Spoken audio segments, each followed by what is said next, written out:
Disclaimer: this story contains mature themes intended for adult viewers. Viewer discretion is advised. The zipper was stuck. Or maybe I wanted it to be. I stood in front of the mirror, fingers fumbling at the back of my dress, pretending not to notice the way his eyes lingered a second too long. "Can you help me?" I asked, voice soft, too soft, like a whisper meant to travel a little too far. He didn't answer at first. He just walked over, slow, deliberate. I could feel the air shift the moment he stepped behind me. His fingers brushed my bare back, warm and unsure. I heard his breath, close, unsteady, flutter against the nape of my neck, and suddenly, it wasn't just the zipper that was stuck. It was time. My heartbeat. Logic. Everything froze, except that dangerous tension crackling between us like a secret waiting to be broken. He wasn't supposed to look at me that way. And I wasn't supposed to let him. But I did. Just for a moment. Just long enough to remember what it feels like to be seen, not just looked at, but felt. And when his hand hovered a second too long against my spine, something shifted. My legs trembled, barely holding up under the weight of what wasn't said. We both knew the lines. The roles. The rules. But sometimes, silence says more than yes or no. Sometimes, all it takes is one breath, one touch, to burn everything you thought was safe.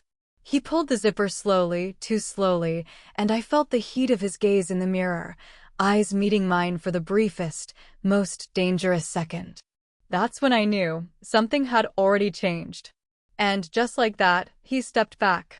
Like nothing happened. Like everything hadn't. But the air still trembled between us. Heavy. Alive. The zipper was all the way up now, but the air between us remained open, raw. I watched him in the mirror as he stepped back, hands at his sides like they didn't just graze skin that hadn't been touched in too long. My lips parted slightly, as if I might say something, but no words came. Just silence, thick, aching, charged. He shifted, almost turning away, but paused. "You look beautiful," he said, low, his voice rougher than I remembered. Maybe it was the nerves. Or maybe he meant it more than he should have. My breath caught. I turned slowly, my heart pushing against my ribs. "You've never said that before." He looked down, then up again. Maybe I never got this close before. We stood there, inches apart, not touching. But everything in me wanted to close the space. And I could see it, he did too. His eyes flicked down, then back to mine, like he was checking himself. Holding back. "I should go," he said, but didn't move. His hand rubbed the back of his neck, a nervous habit I'd seen 1,000 times, but this time, it stirred something else in me. Something I couldn't quite name. I stepped toward the mirror, adjusting a non-existent crease in my dress, needing something to do. I didn't ask for help because I needed it, I said quietly, unsure why I was admitting that out loud. His gaze met mine in the reflection, and for a second, neither of us blinked. "Then why did you?" he asked, voice barely above a breath. I didn't answer. I couldn't. Because saying it out loud would make it real. But maybe he already knew. His hand brushed a loose strand of hair behind my ear, gentle, like it had a secret of its own. I didn't flinch. I didn't step away. "I don't want to cross a line," he murmured. "Then why does it feel like we already did?" I whispered back. We were standing still, but inside, the world was spinning fast, hot, out of control. And, just like that, the doorbell rang. We both jumped, the sound slicing through the moment like cold water. I turned away, heart racing. "You should get that." He nodded, voice gone. "Yeah." But neither of us moved right away. The doorbell's echo faded, but its presence lingered like a chaperone, unwelcome and all too real. He moved first, brushing past me with a quiet apology. I nodded, pretending it didn't matter that his arm grazed mine. But it did. It always did. Every accidental touch, every silent glance, it was all starting to feel intentional, even if neither of us had the courage to say so. I stayed by the mirror, watching the doorway he disappeared into. My reflection stared back at me, flushed cheeks, slightly parted lips, eyes darker than they should have been for just a zipped dress. This wasn't supposed to happen. Not here. Not like this. When he came back, the hallway light framed him, but he looked dimmer somehow. More guarded. It was just a package, he said, setting it on the table without looking at me. I nodded. Okay. The silence returned, but it wasn't empty. It was thick, humid with everything unspoken. I think I should go, I said finally, grabbing my clutch, fingers trembling just enough to give me away. He turned toward me, jaw tight. You don't have to. I looked at him, really looked. Maybe I do. He stepped closer, slow again, like he was approaching a flame he couldn't help but touch. Why? I shook my head, lips twitching with a sad smile. Because I can't keep pretending this is just nothing. He exhaled, a sound too heavy for the quiet room. It's not nothing. His words hung there, trembling like my heart. He reached out, fingertips grazing mine as I clutched the edge of the table. It was so light, so careful, but it sent a jolt straight through me. I didn't pull away. Neither did he. Then, too fast, he let go. If I touch you again, I won't stop. And that's when I knew he wasn't scared of breaking rules. He was scared of breaking me. I turned toward him slowly, eyes soft. It's already too late for pretending, isn't it? He didn't answer. But his eyes said everything. The air felt too still. As if the room was holding its breath, waiting for someone to do what neither of us dared. He stepped closer.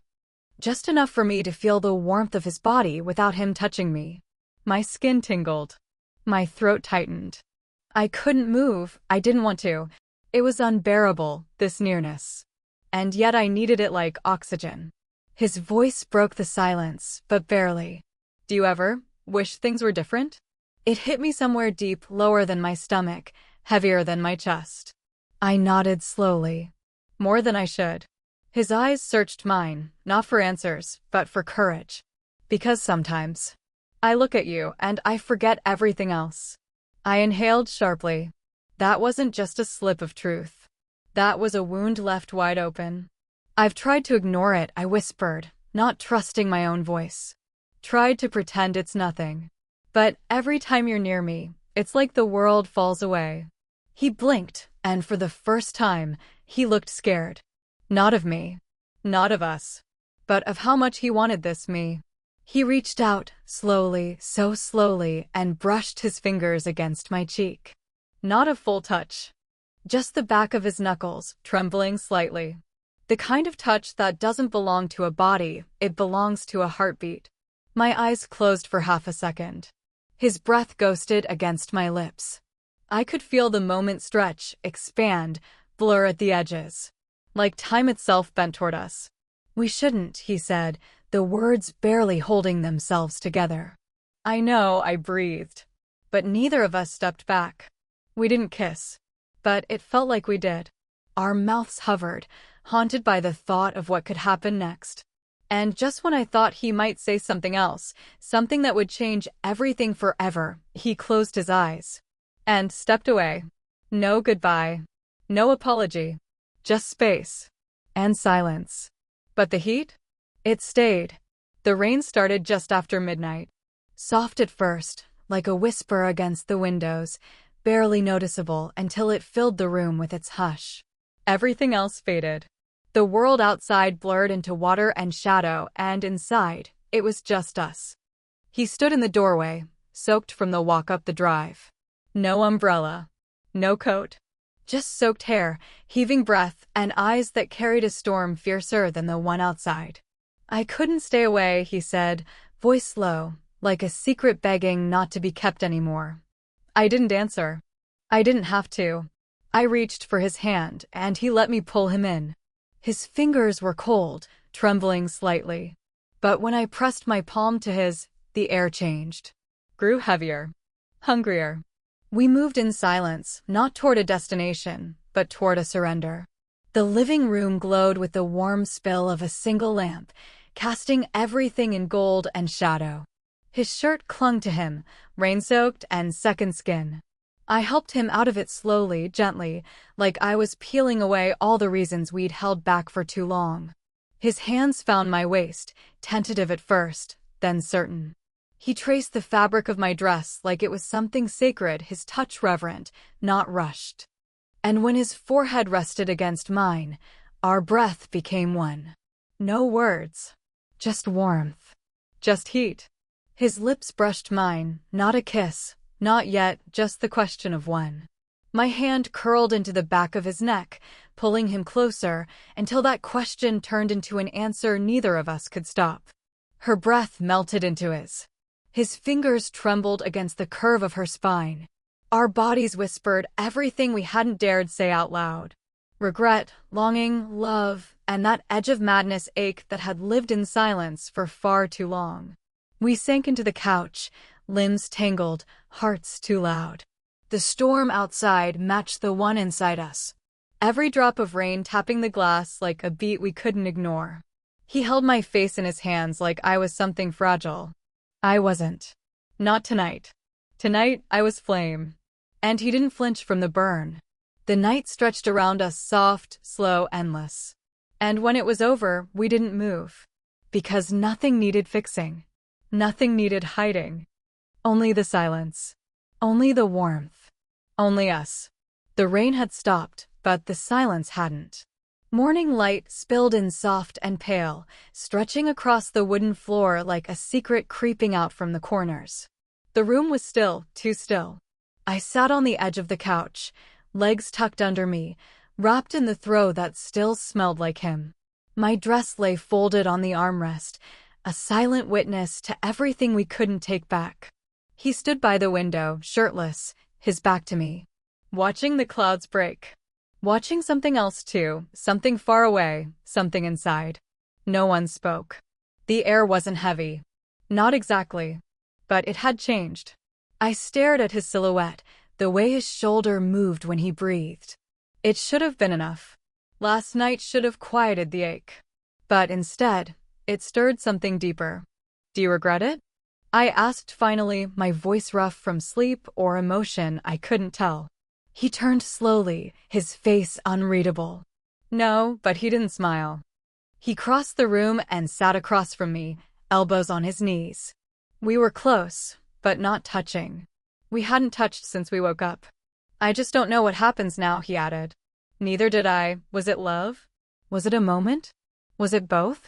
I looked down at my hands. I didn't plan for this. I know. Did you? He shook his head. No. But I think I wanted it before I even understood why. I closed my eyes. Before either of us could say another word, a knock echoed through the house. We both froze. Not a text. Not a call. A knock.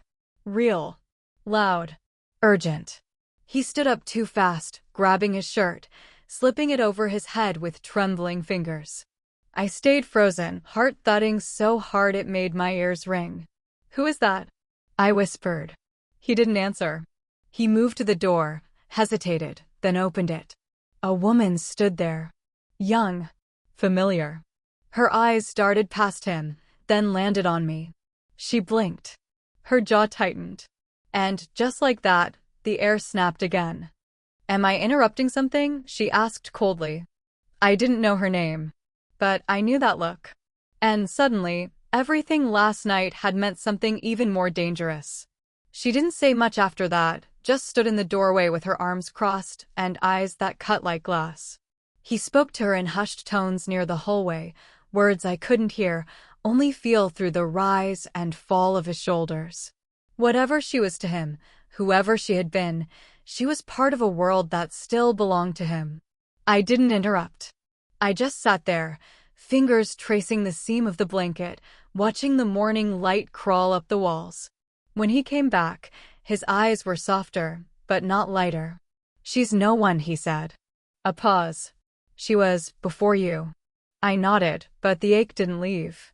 You don't owe me anything. He crouched in front of me, took my hand in both of his like it was the last thing keeping him grounded. I owe you honesty. I looked into his face, so young, yet holding the weight of something ancient. Desire. Guilt. A kind of love that didn't come with a map. We crossed something, I whispered. And I don't know if we can go back. His thumb stroked mine. What if I don't want to go back? The rain had stopped. The sun was pushing through, slow and gold. Warmth touched the edge of the couch. I leaned forward, resting my forehead against his, and for a long moment, we didn't speak. We just breathed. His lips brushed my brow, not a kiss, just a promise in silence. "If we do this," I said softly, "it has to be real. No hiding. No shame." He nodded. "Then let's make it real." I smiled, just a little. Not because everything was fixed, but because for the first time, we weren't pretending. No grand declarations. No fireworks. Just skin against skin, heart to heart, and the soft, quiet choice to stay. The kind of ending that didn't need music. Just the sound of two people finally letting go.